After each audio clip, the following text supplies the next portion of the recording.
Right now that we have our package built and our client account created, we are going to walk through how you can assign the package to that client account. First things first, we want to double check that it has everything that we want in it and that it is ready to go. So I have bases, I have HubSpot assets, I got process rules, I have updates. It's got it all. All right, it's got everything in there that I need to have in there. Now we want to make sure that we hit publish package draft. Now, why do we want to do that? When we hit publish package draft, it will save all of these assets in it and make it able to be delivered to the client account, meaning that when you put this and assign it and install it into the client account, all of these assets will show up in that account. If you install a package that has not been published first, it will appear as a blank package. So we are going to hit publish package draft.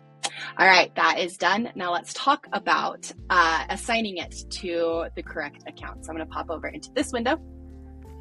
Now we have a couple of ways that you can actually assign a package into a client account, right? So I'm going to come into my Training Grounds account here and I'm going to hit assign package and I'm going to look for that sock package that we just created together.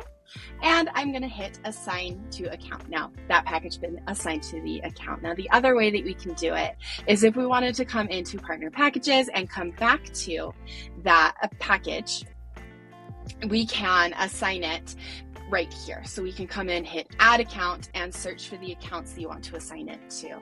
Once it has been assigned, you can get it installed. So to get it installed, you will want to impersonate. So access the instance, so impersonate into this client account, and you will hit start install. This will install those assets into this package and you are ready to go. Let me know if you have questions.